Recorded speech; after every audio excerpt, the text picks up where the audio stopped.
Bienvenida a la Vessana en Verde, ministro, y gracias por atender nuestra petición para analizar con nosotros la actualidad del campo. Encantado de estar con ustedes. El campo atraviesa una importante crisis que estamos viendo que se ve reflejada en diferentes protestas, como por ejemplo la que tiene previsto que se celebre en Madrid. Los motivos que han llevado a los agricultores y a las agricultoras a salir a la calle son muchos. Algunos de ellos, por ejemplo, el encarecimiento de los insumos o los altos costes de producción. Una de las cuestiones que piden, entre otras muchas, es la paralización de la reforma de la PAC. De hecho, aseguran que la consideran ya obsoleta y que no cumple con las necesidades actuales. Bueno, yo no tengo el mismo punto de vista y además lo que pienso es que el mundo rural no se quiere quedar atrás. El mundo cambia, el mundo evoluciona. Yo creo que tanto agricultores como ganaderos, como toda nuestra industria agroalimentaria, nuestras cooperativas, han jugado un papel fundamental durante toda esta pandemia para que toda España funcionara bien y tuviéramos alimentos y bebidas en cantidad y calidad suficiente. Yo creo que ese reconocimiento de ese carácter esencial de su actividad pues tiene mucho que ver también con las cosas que están pasando ahora, ¿no? Y yo creo que hay una preocupación, como siempre, por la rentabilidad, por dar continuidad a ganar dinero para vivir dignamente, que yo creo que es un deseo absolutamente legítimo. Y evidentemente, pues en esas condiciones, ¿cómo se hace cuando el mundo cambia, ¿no? Entonces, comentaba el tema, por ejemplo, de la PAC. Yo creo que la PAC es una gran oportunidad, ¿no? Lo decía el otro día en el Congreso de los Diputados. Si la PAC no existiera, habría que crearla, porque es el mecanismo que nos ha permitido ayudar a agricultores y ganaderos, sobre todo los pequeños y medianos, para conseguir ese umbral de rentabilidad, pues desde en Europa, desde que nació, ¿no? Y en España desde el 86, desde que estamos en las comunidades europeas, en la Unión Europea, ¿no? Entonces ahora cada 7 años se reinventa, ¿no? Y ahora tenemos un periodo nuevo donde nos hace falta, pues como siempre, conseguir rentabilidad, lo cual es complicado, tiene usted razón, suben los precios, los insumos, pero ahí la PAC ayuda mucho. Tenemos también otros retos, por ejemplo, cómo producir más alimentos consumiendo menos agua, menos suelo, menos aire, menos biodiversidad y menos paisaje, es decir, cómo hacerlo sin destruir nuestro entorno. También un reto que es fundamental, pues yo diría que aquí en Extremadura, como en España, como en la Unión Europea, el relevo generacional, que las mujeres, que los jóvenes se incorporen a la actividad agraria y ganadera, ¿no? Y finalmente un tema que es clave, ¿no? Que es la innovación y la digitalización, ¿no? España es un país tremendamente potente, ¿no? Somos la 4ª potencia agroalimentaria de la Unión Europea, la 8ª del mundo. Por tanto, es un país que tiene muchas posibilidades de competir.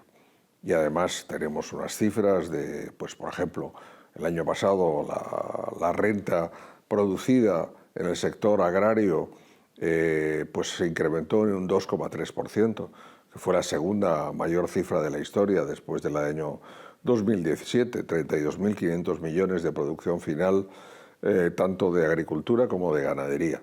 En exportaciones de todo el sistema agroalimentario estamos por encima de 60.000 millones de euros en el año 21, el año más importante y mayor de la historia de España en ese sentido, ¿no?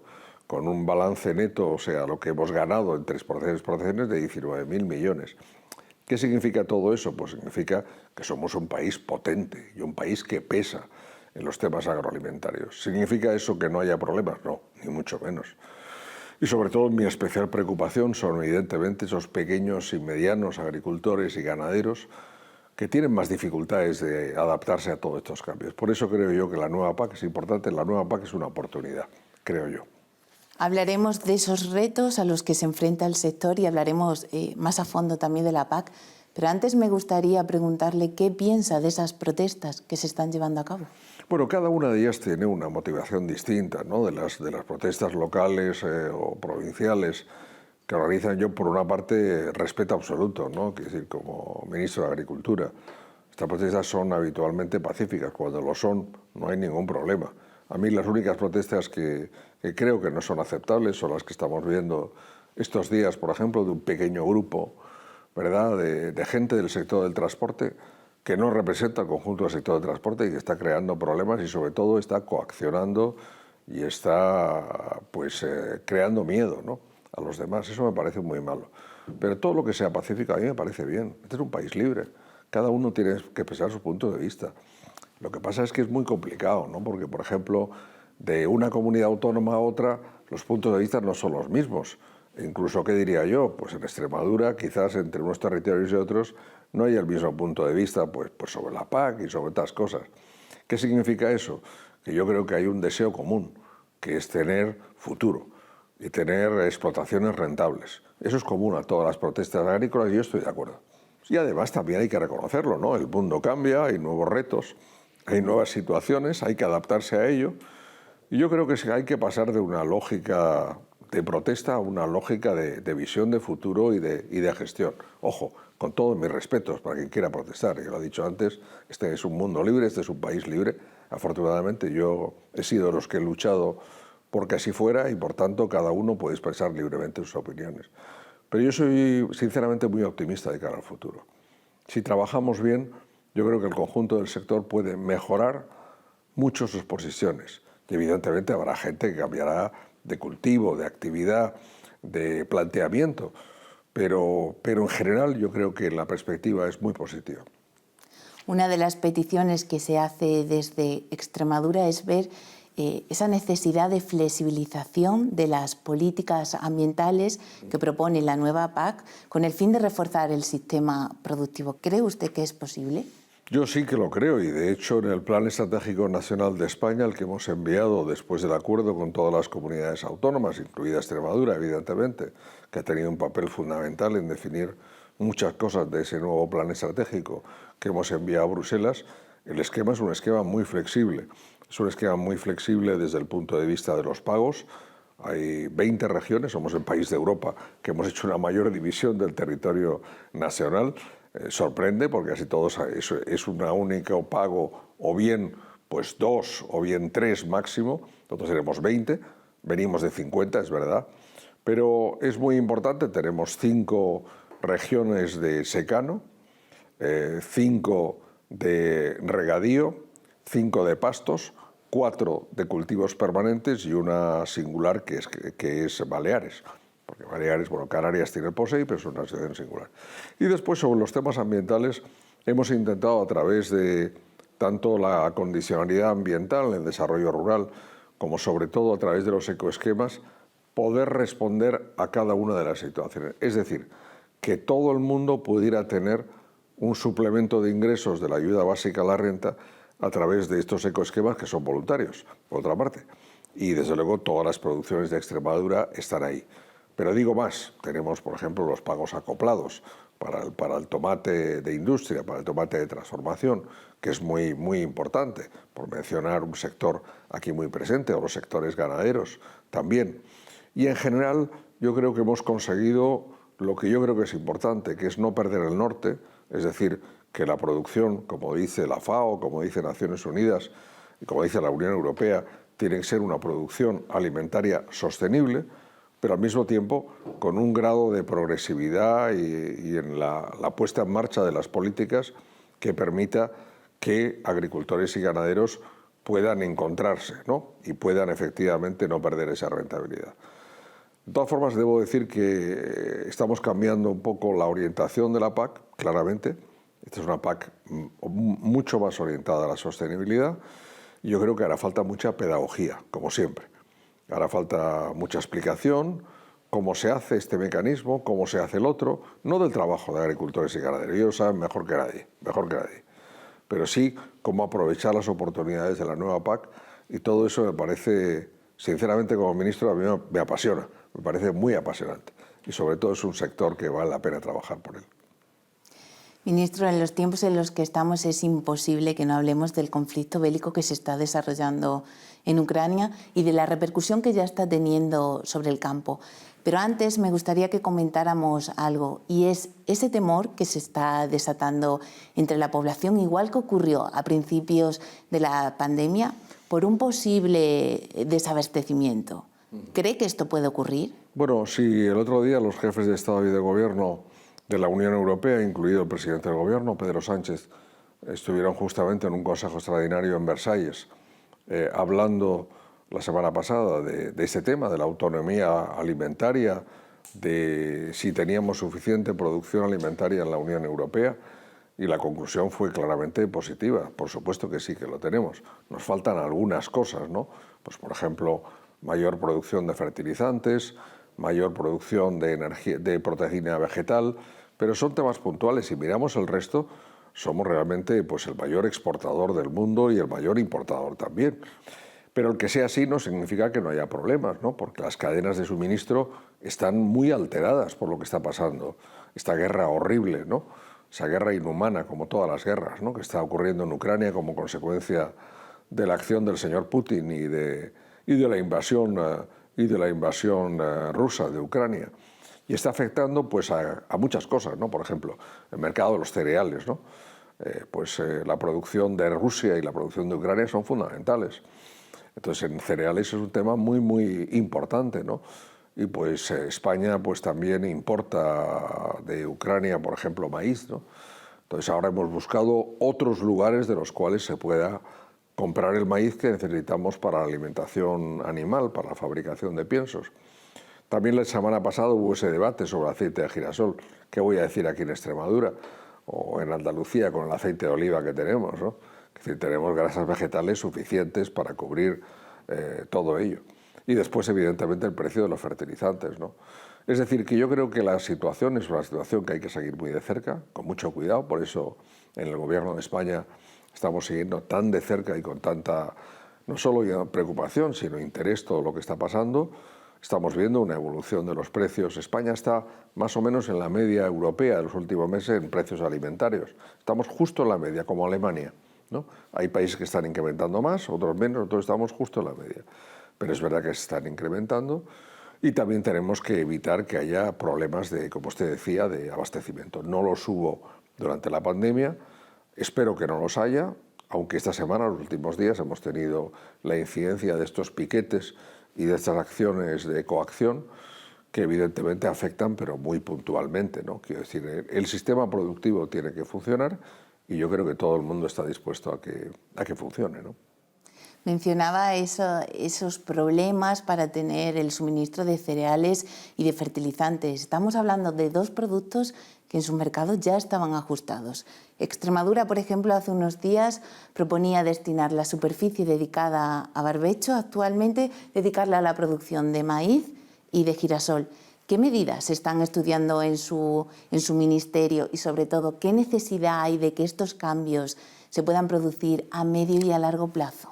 No, es una excelente pregunta, porque además eso es un tema que lo dijo Extremadura, pero con perdón fui el primero en plantearlo en Europa hace ya casi un mes, ¿no? Planteé, bueno, no un mes, un poco justo cuando tuvimos, una semana después de iniciarse la guerra, tuvimos un consejo extraordinario del ministro de Agricultura. Yo planteé una lista de peticiones de España. Planteé, en primer lugar, que se flexibilizaran las condiciones para importar maíz de países terceros. La Unión Europea nos autorizó, la Comisión Europea, la semana pasada. Y justamente esta misma semana, el lunes, tomamos ya una resolución para facilitar el tema. Están ya, por lo que me indican, del propio sector, de los importadores y los fabricantes de piensos, ya se han comprado, ya hay barcos que se dirigen hacia España y además tenemos una autonomía de por lo menos y por arriba entre 45 y 60 días, con lo cual no hay problema ninguno de abastecimiento. En materia esta es la primera medida. La segunda medida es lo que usted mencionaba, el tema del barbecho y de las superficies no cultivadas, ¿no? Ahí estoy convencido, es la segunda petición que ha hecho España. Estoy convencido de que en los próximos días la Unión Europea, tenemos un Consejo de Ministros el próximo lunes, día 21 en Bruselas, que es fundamental, y yo creo que ahí nos van a dar la razón. Y eso será muy importante. Y hemos pedido más cosas. Hemos pedido, por ejemplo, el artículo 219 de la Organización Común de Mercados Agrarios, que se arbitren medidas presupuestarias de apoyo con el presupuesto europeo para los agricultores y ganaderos más afectados por esta crisis. Esta es una medida muy, muy importante, porque efectivamente esta es una situación excepcional y hay que ayudarla excepcionalmente, y hemos pedido la movilización de la llamada reserva de crisis de la Unión Europea. Hemos pedido también que el adelanto del mes de octubre de la PAC sea superior en cantidad. Esto siempre ayuda mucho, ¿no? Y después también hemos pedido, evidentemente, que se flexibilicen las condiciones de aplicación. Por tanto, toda una serie de peticiones, de reivindicaciones. También probablemente haya alguna medida para el sector porcino que planteará sobre la mesa la Comisión Europea, y alguna más, es decir, un paquete que yo creo que puede ser muy importante. No hay que olvidarse. Dice, no, pero es que usted siempre, ministro, apunta a Bruselas. Claro, apunta a Bruselas por una razón muy sencilla. Es que la política agrícola común es europea.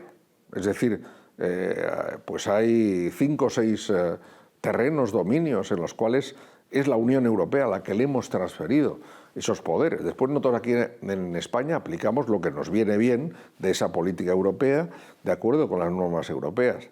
Pero evidentemente la discusión europea es muy importante y, sobre todo, el apoyo del presupuesto europeo. Fíjese, en la PAC tenemos más de, si sumamos lo que viene de Bruselas, 47.724 millones de euros, más lo que cofinanciamos el Gobierno de España y las comunidades autónomas, como la Junta de Extremadura, son más de 50.000 millones. Es una cantidad realmente muy, muy impresionante, ¿no? Estamos hablando de medidas que son prácticamente de carácter urgente por la situación, o excepcionales por la situación que estamos viviendo. Pero el Ministerio se plantea la necesidad de que este cambio se produzca a medio o largo plazo. Vamos a ver, yo creo que hay, de todas formas no hemos agotado las medidas en esta conversación. Pues no quiero decir aburrir sin duda a los espectadores ni a usted con una larga lista, pero esta semana aprobábamos un paquete realmente impresionante, casi 450 millones de impacto para medidas sobre la sequía, algo que yo creo que aquí en Extremadura, como en Andalucía y en otras partes de España, afecta, en toda España, ¿no? Y después me preguntaba, ¿y todo esto, hay contradicción entre el corto y el medio y largo plazo? En mi opinión, no. Y ahora estamos también en un cambio. Tenemos un solo planeta Tierra, ¿no? Y no podemos permitirnos el acabar destruyéndolo. Tenemos que utilizar, como decía antes, pues todos los recursos naturales, pero de forma proporcional y adecuada. Por ejemplo, un tema que está al orden del día aquí, como en el resto de España, porque estamos por nuestra posición geográfica, el tema del agua. Tenemos que saber aprovechar cada gota de agua mucho más. Por eso, por ejemplo, en el Ministerio y en este periodo, con los fondos europeos y los fondos de los presupuestos generales del Estado, tenemos la mayor inversión en regadíos de este siglo, de los últimos 20 años. Pero yo creo que es posible que las explotaciones sean rentables, es posible producir los alimentos que necesitan en cantidad y calidad los ciudadanos, todos los ciudadanos, y al mismo tiempo hacerlo de una forma sostenible. Por tanto, yo no veo una contradicción, veo una complementariedad, ¿no? Ha hecho alusión a la situación de sequía que estamos viviendo y a ese decreto ley con las medidas para paliar los efectos que está desencadenando, ¿no? Las reacciones por parte de las organizaciones agrarias no han tardado en llegar, ministro. De hecho, aseguran que llegan tarde y que algunas son insuficientes. Además, el campo extremeño tiene la sensación de que este problema debería de haberse atajado atendiendo a las necesidades de cada comunidad autónoma. Bueno, vamos a ver, yo, como se puede imaginar, no estoy de acuerdo con esos comentarios. Le voy a decir alguna cosa, en el decreto ley van medidas que no nos había pedido nadie y que las hemos puesto porque eran buenas para el sector. Es decir, aquí hubo una mesa de la sequía en Madrid, en el Ministerio, hace un par de semanas, aparecieron algunas medidas que hemos recogido en el decreto ley y evidentemente no ha habido en modo alguno ningún retraso. Este año hidrológico empezó el día 1 de octubre, comprobamos que el día 1 de marzo existía esa situación, convocamos un grupo de trabajo técnico con el Ministerio de Transición Ecológica, a la semana siguiente la mesa de la sequía y hemos sacado el decreto ley, cosa que en la historia reciente de España solo ha ocurrido en 3 ocasiones, esta es la 4ª ocasión. Por tanto, yo creo que es una respuesta rápida, es una respuesta eficaz y yo creo que sinceramente tendrá un resultado positivo, creo, y desde luego que la aprecian muchos muchos agricultores y ganaderos, sin duda, los que se les rebaje evidentemente el IBI o se les exonere del IBI, o aquellos que lógicamente van a tener todos los agricultores y ganaderos, 918.000 en España, un 20% menos de pago en el IRPF horizontalmente ya por esta reducción, las ayudas en materia de liquidez o en materia de avales, es decir, todo el incremento en 11 millones de los seguros agrarios, y después modalizarlas por lugares. Es que este decreto ley tiene nombre y apellidos, y tiene un nombre y apellidos muy claro, es Extremadura y Andalucía, las cuencas del Guadalquivir y del Guadiana, claramente. Después hay medidas que son, como digo, nacionales, que es normal, porque todo el mundo está en una situación pues difícil, ¿no?, al respecto, pero las más intensas son estas dos comunidades autónomas, por tanto sí que tienen una vocación regional o autonómica, ¿no? En esta línea comentaba justo hace un momento también la necesidad de aprovechar cada recurso. Quizás para ello necesitamos esa digitalización del sector. Uno de los retos que está encarando la nueva evolución del sector agroalimentario y en el que se está encontrando también con problemas como, por ejemplo, la falta de relevo generacional, la dificultad para encontrar una mano de obra especializada, la incorporación de la mujer al sector y romper ese techo de cristal, como por ejemplo para acceder a los puestos directivos de las cooperativas.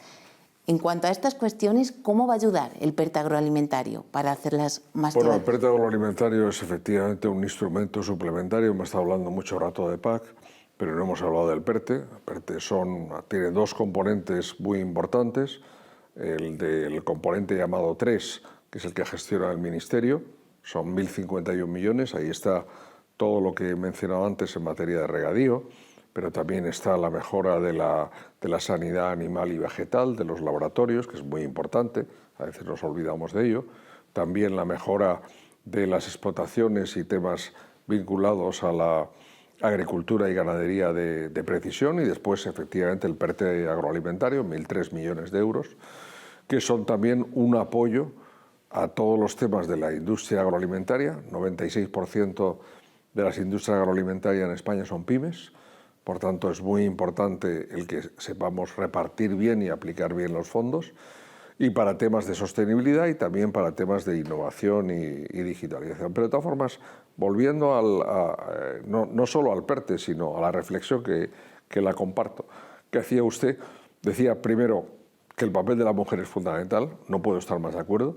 siempre es uno de mis temas permanentes de conversación, sobre todo con los amigos de cooperativas agroalimentarias, porque siempre les digo, hay muchas mujeres que son socias de una cooperativa, algunas que son miembros de un consejo rector, pero en cambio pues hay menos presidentas que el porcentaje de la presencia de mujeres.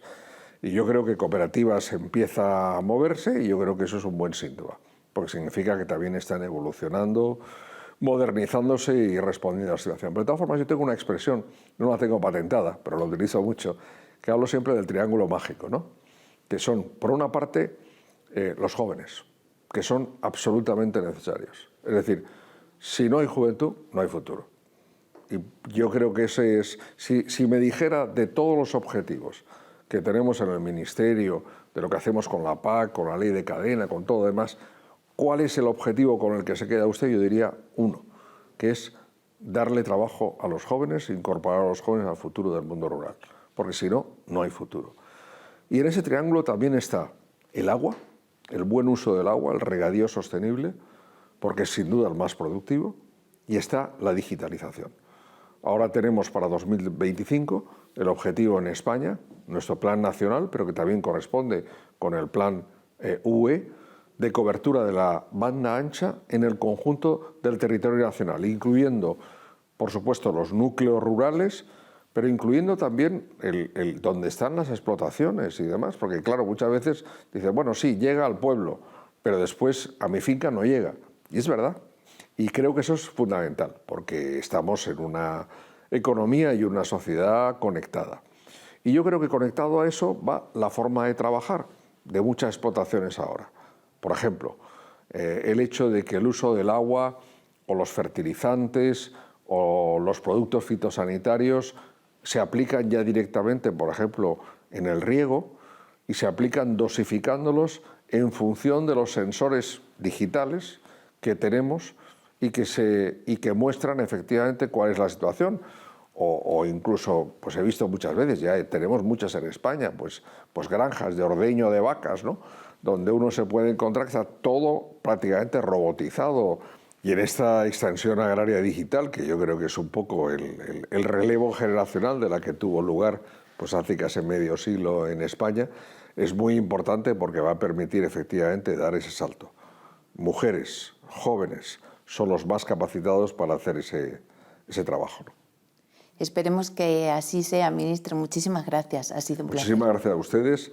Enhorabuena por el programa. Encantado de estar con ustedes y tener esta conversación, yo creo que tan amena y de un tema tan importante para Extremadura y para España.